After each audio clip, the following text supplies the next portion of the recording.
Assalamualaikum warahmatullahi wabarakatuh. Saya Syahnas Haq yang hari ini ada di rumahnya si Ayesi, ingin ngobrol sepenuh hati dengan penuh cinta ke Pak Dahlan.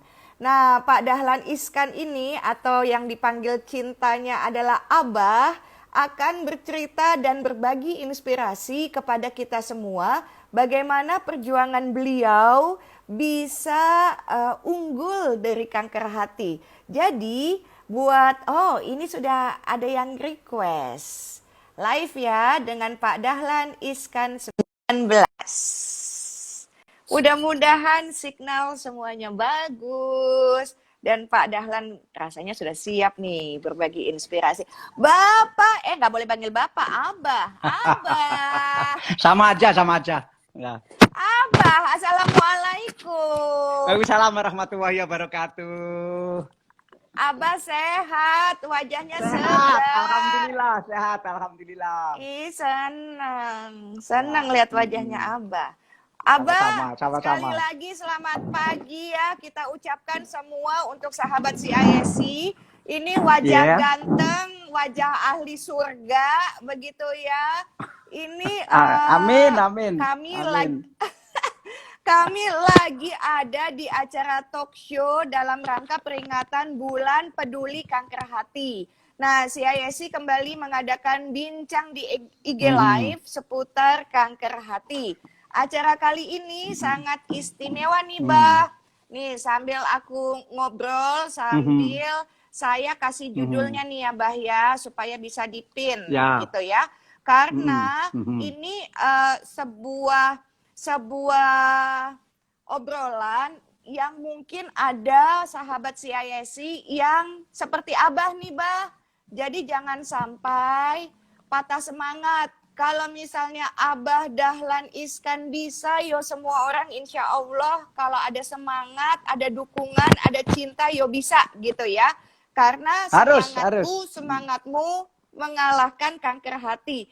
Pentingnya deteksi dan penanganan sejak dini. Dan kita mendengarkan nih Abah cerita, Bah, ayo Bah, sebelum nanti pukul 10 ada Dr. Irsan Hasan, spesialis penyakit dalam KG dan Finasim yang akan ngasih keilmuan. Tapi kan kalau Abah walk the talk ya, Abah kan yang udah ngerjain, ngejalanin, ngerasain. Ayo Bah, cerita Bah, gimana sih waktu awalnya ini? Oke, dengar suara saya dengan baik ya? Dengar, aman Bah. Baik, makasih. Nah, tentu saya juga tergolong orang yang Anda maksud tadi, telat tahu maksudnya, karena waktu itu saya asik-asiknya bekerja. Jadi, dan saya bekerjanya sampai paling cepat itu sampai jam 2 malam, kadang-kadang sampai jam 3. Dan itu pun pagi-pagi sudah harus kembali lagi bekerja lagi, sehingga saya tidak merasakan bahwa ada sesuatu di tubuh. Tahu-taunya adalah saya muntah darah. Tetapi saya tahu sih sebetulnya sejak beberapa tahun sebelumnya bahwa saya itu mengidap hepatitis B.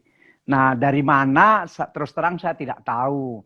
Karena apakah gaya hidup saya atau sesuatu yang tertular dari siapa. Tapi memang keluarga saya terlalu banyak yang meninggal muda.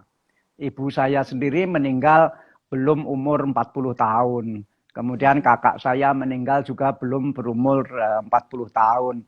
Yang semuanya penyebabnya mirip-mirip begitu. Meskipun kita tidak tahu waktu itu, kami tinggal di desa. Dan sepupu-sepupu kami juga begitu. Maka apakah pada waktu itu kami ketularan hepatitis B karena kami tinggal di desa, yang kalau makan itu ya piringnya satu piring berdua, berlima, berenam, kemudian gelas juga biasa dipakai rame-rame, karena ya memang nggak punya gelas, gelasnya kan cangkir yang terbuat dari seng itu, yang kadang-kadang sudah berlubang, dan itu juga dipakai gantian rame-rame dan seterusnya. Mungkin saja itu. Dan yang jelas bahwa karena saya tidak pernah menjalani vaksinasi hepatitis B. Dan vaksinasi apapun saya tidak menjalani, karena di desa kan tidak ada vaksinasi pada zaman saya, beda dengan desa sekarang. Sehingga saya tidak punya kekebalan terhadap hepatitis B itu. Intinya bahwa setelah menjelang tua saya tahu kena hepatitis B, tetapi saya tidak tahu bahwa hepatitis B itu salah satunya bisa menyebabkan sirosis. Dan saya terkena sirosis itu. Tetapi saya juga tidak tahu bahwa sirosis itu menjadi salah satu jalan untuk menuju kanker. Saya juga tidak tahu. Ya tahu-tahu saya muntah darah, kemudian ke dokter dan disebutkan bahwa saya harus menangani lebih serius karena terjadi yang disebut gelembung-gelembung darah di saluran pencernaan itu luar biasa banyak, dan setelah diperiksa yang siap pecah pun masih banyak, sehingga itu bukan muntah darah terakhir, masih akan ada muntah darah berikutnya. Dan karena itu mumpung belum berlanjut, saya diminta menyelesaikan soal itu. Baru saya tahu, oh ternyata kalau hati itu, kalau liver itu terkena sirosis, kemudian darah yang harusnya masuk ke hati itu tidak bisa lancar masuk hatinya, kemudian darah itu katakanlah tertahan begitu. Nah, tertahan kemudian ya pasti membuat saluran-saluran darahnya membesar karena pecah. Ada tekanan yang tidak bisa masuk ke hati tadi. Akhirnya ya kayak balon-balon begitu, tinggal nunggu waktu saja kapan pecah. Nah, karena itu penanganan pertama adalah bahwa balon-balon yang sudah hampir pecah itu sekaligus saja dipecahi supaya termanage dengan baik. Kalau pecah sendiri kan nanti jadinya muntah darah bahaya. itu. Tapi kalau dipecahi, sengaja dipecahi kan bisa ditangani dengan baik gitu. Nah, itulah akhirnya saya katakanlah istilah saya waktu itu saluran darah pencernaan saya di laminating begitu agar tidak gelembung-gelembung itu. Tapi itu kan akan terjadi lagi nanti kalau sirosis di dalam hatinya kan tidak diselesaikan. Karena darah yang nggak bisa masuk ke hati kan tetap tertahan dan akhirnya juga akan menjadi gelembung-gelembung lagi di saluran darah. Nah, itu saat itulah saya baru memikirkan bagaimana ini jalan keluarnya supaya tuntas. Karena kalau hanya menyelesaikan saluran pencernaan itu kan tidak tuntas, itu hanya buying time saja supaya tidak mati mendadak kan begitu. Nah, setelah tidak mati mendadak, kemudian sempat berpikir ini mau diapakan. Kami periksa sebetulnya kankernya ini sudah menyebar atau masih di dalam hati saja. Nah, saya termasuk bersyukur bahwa kanker itu dinyatakan oleh dokter belum menyebar, masih di dalam hati, tetapi banyak banget gitu. Yang besar-besar saja ada 3. Tetapi selebihnya banyak, sehingga tidak ada jalan lain. Katakanlah misalnya di kemo juga nggak bisa. Pernah sih saya menjalani yang disebut dites.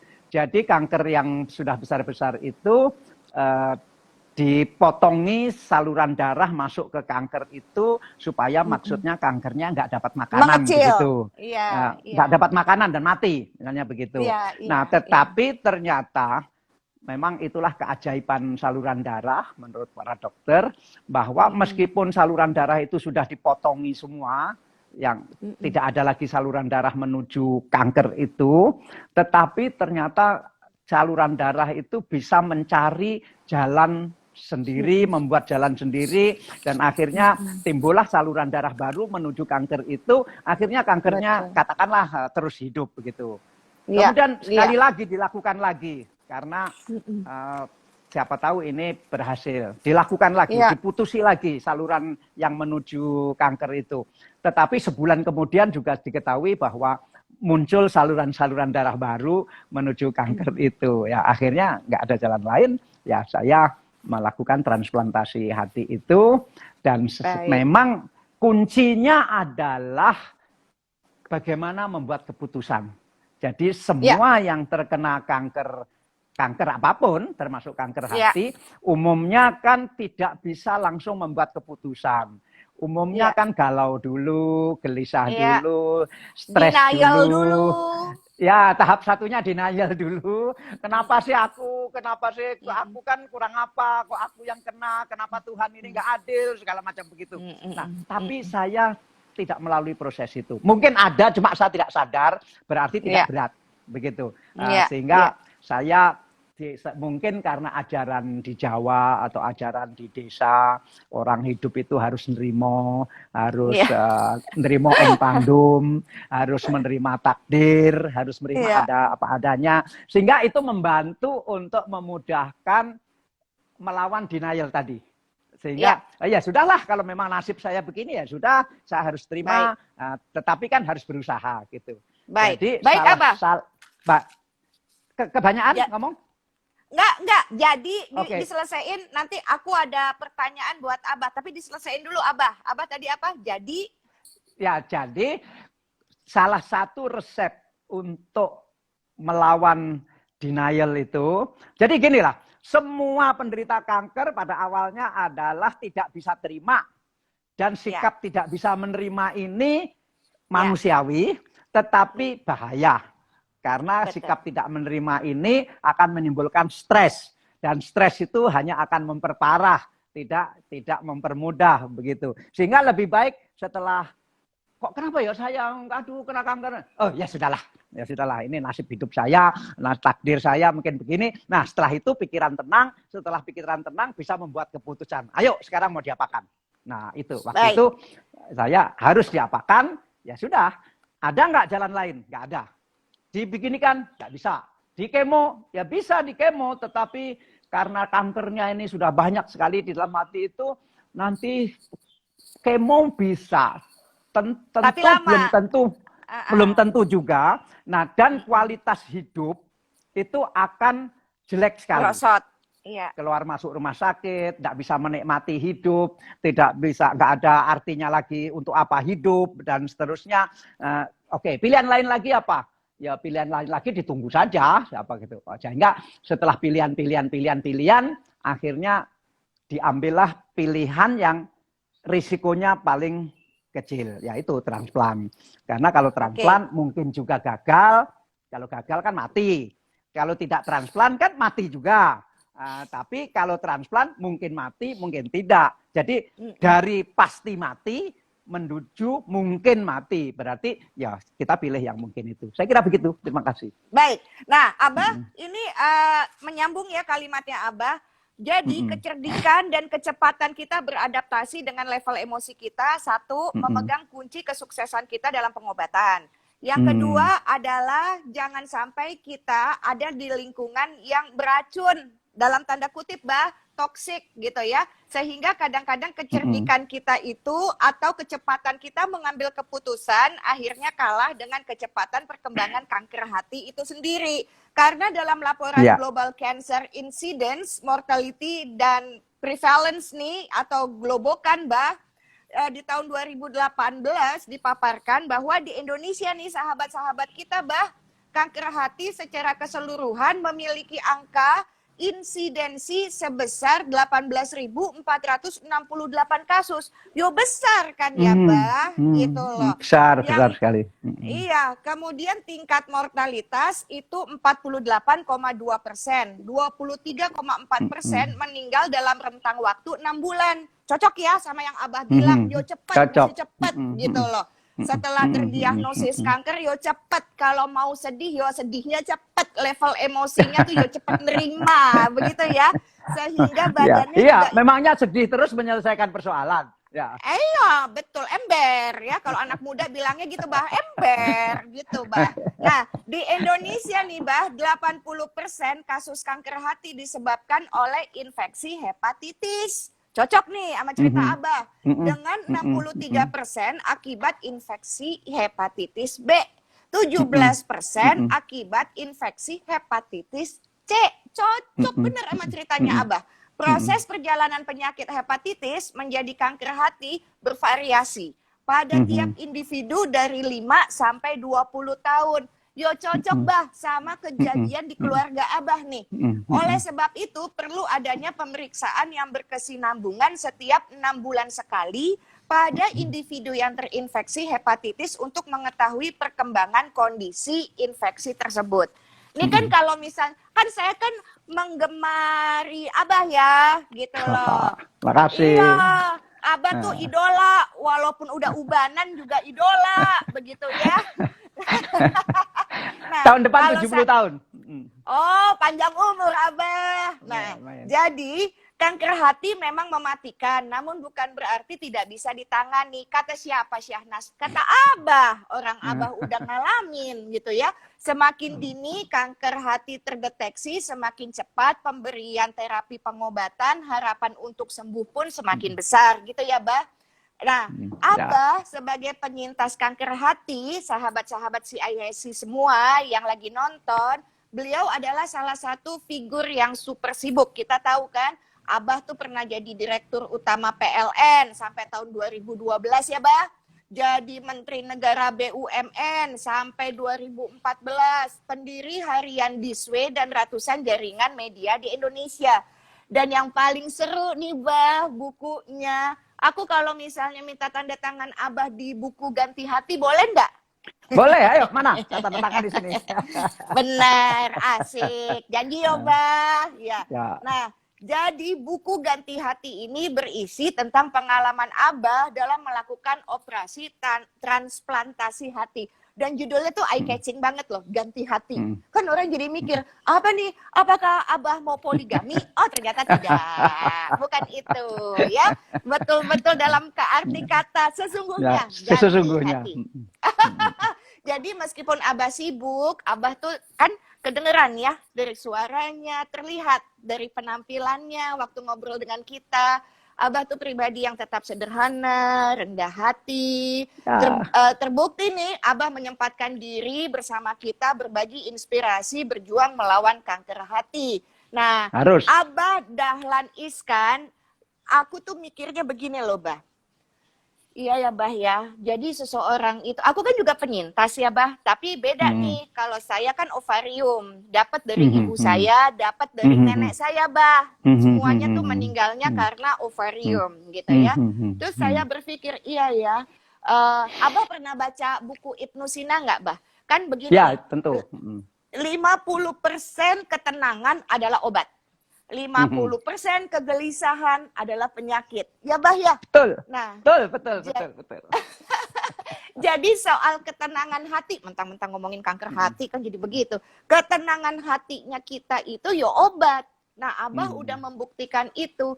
Bah, tapi kalau yang gelisah itu menurut Abah kan susah ya, flip pikiran tuh susah. Abah kasih tips gimana caranya? Begini, tentu tingkat kegelisahan itu tidak sama, ada levelnya, tetapi ada baiknya mencoba ambil kertas, kemudian ambil pulpen, ya, coba paksain ambil kertas, ambil pulpen. Jangan handphone dan jangan komputer, beda. Menulis beda. Sama ngetik itu berbeda. Berbeda maksud saya. Kalau kita ambil kertas, ambil pulpen, menulis, itu terjadi internalisasi namanya. Terjadi internalisasi, jadi lebih dihayati. Karena kalau di handphone nanti, itu perhatiannya terpecah-pecah. Kalau di komputer perhatiannya juga terpecah-pecah. Tapi kalau Anda ambil kertas, kemudian ambil pulpen, Anda hadapi kertas itu. Sendirian. Tidak usah dengan siapa-siapa. Sendirian, kemudian... tulis, saya sedang gelisah. Tulis. Ya, jangan tidak ditulis. Jangan tidak ditulis. Kuncinya adalah menulis. Ya, jangan tidak ditulis. Ya. Huruf besar apa huruf kecil? Enggak, sembarang aja. Karena bedanya, kalau dipikirkan terus, itu tidak konkret. Orang Jawa bilang ngoyoworo. Artinya berkelana kemana-mana.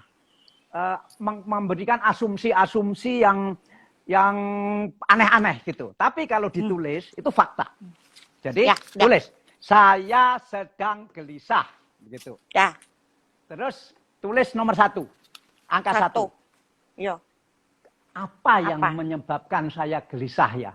Tulis saja apapun, tulis saja. Aku yo, Bah. Aku yo. Aku coba ya, Bah. Ya, Ya, nomor ya. 1. Apa saja? Ya. Takut Apa? masuk neraka. Aku tulis, Masuk. takut Boleh, masuk neraka. tulis. Ya, Nomor udah. 2. 2. Nomor 2. Oke. Takut nggak Opo. punya uang. Oh iya. Nomor 3. Karena ini Ya. nggak ada orang, Iya. Anda bisa jujur sejujur-jujurnya. Ya. Kalau Anda takut nanti ketahuan orang, Anda janji setelah saya tulis ini nanti akan saya bakar kertas ini. Gitu. Ya. Sehingga ya. intinya Anda jujur kepada diri sendiri, bukan Ya. jujur kacang hijau ya. Ya. Jujur kepada Itu bubur. Jujur. Bubur, ya. Jujur, ya. Jadi jujur, Abang tulis ini. Ya.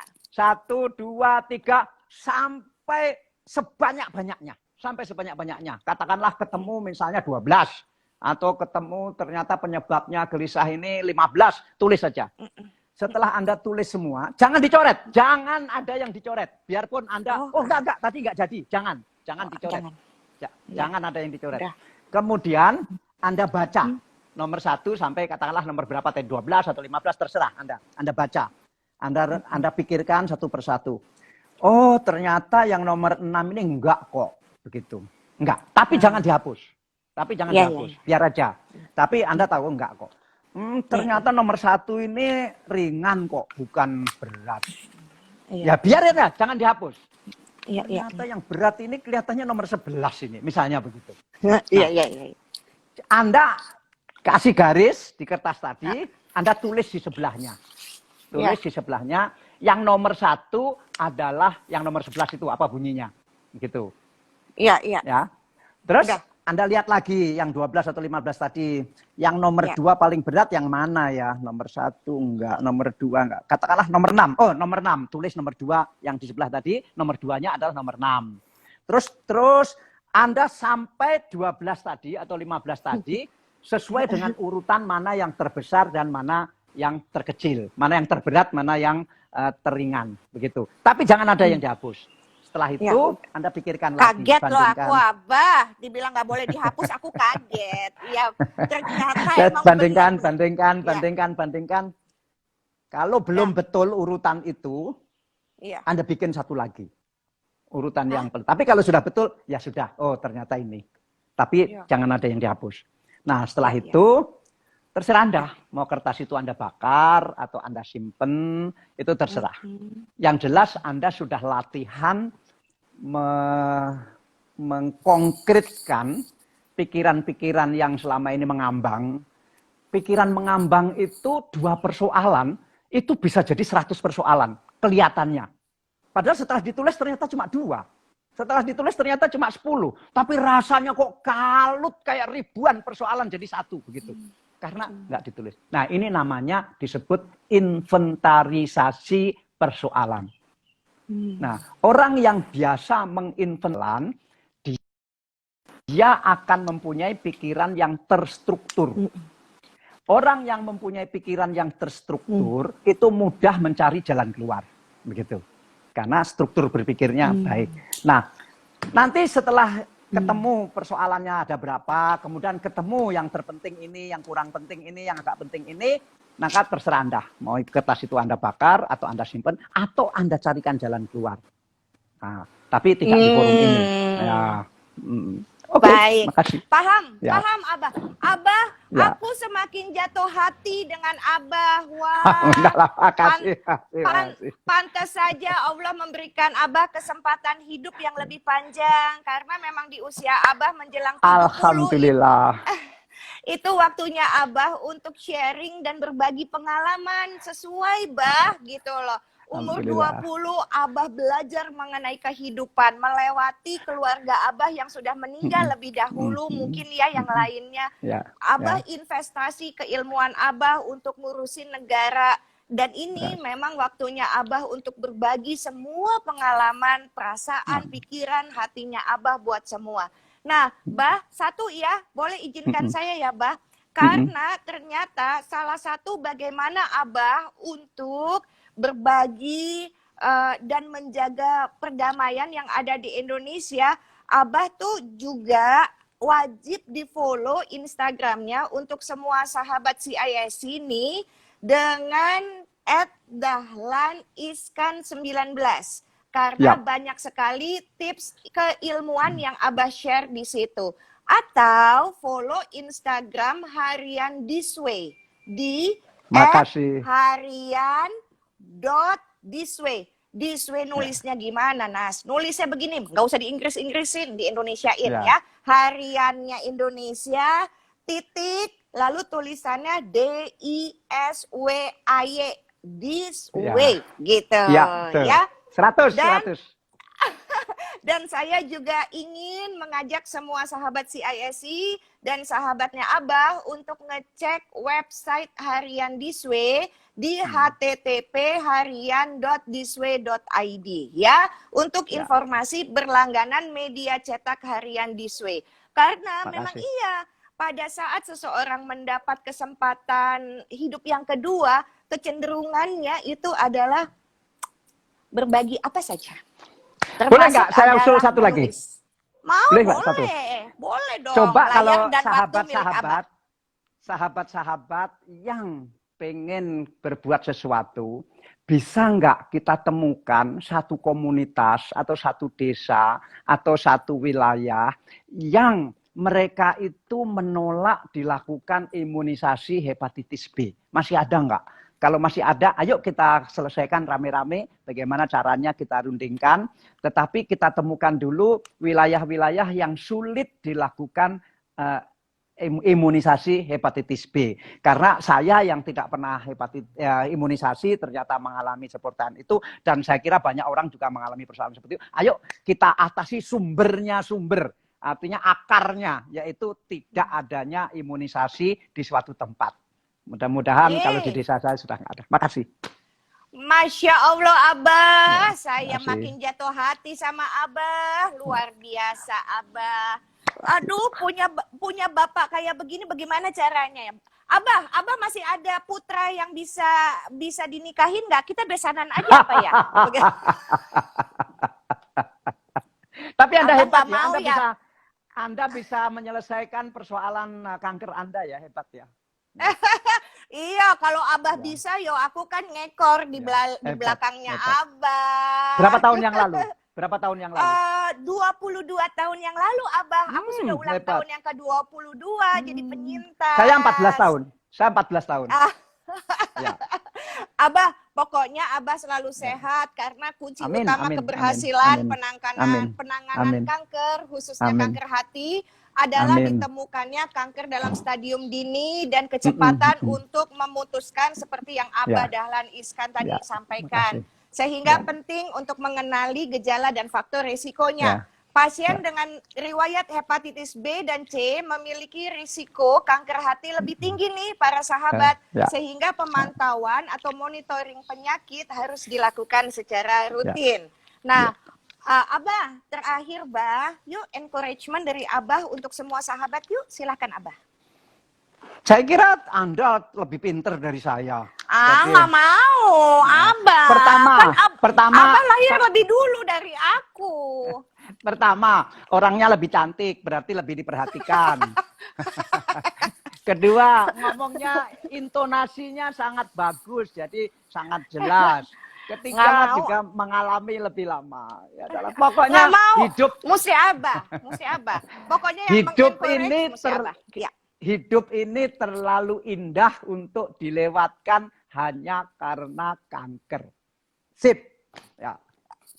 Cakep. Terima kasih Abah. Terima kasih. Mohon izin aku follow Instagramnya Abah, boleh ya? Terima kasih. Salam untuk keluarga Abah. Sama-sama. Assalamualaikum warahmatullahi wabarakatuh.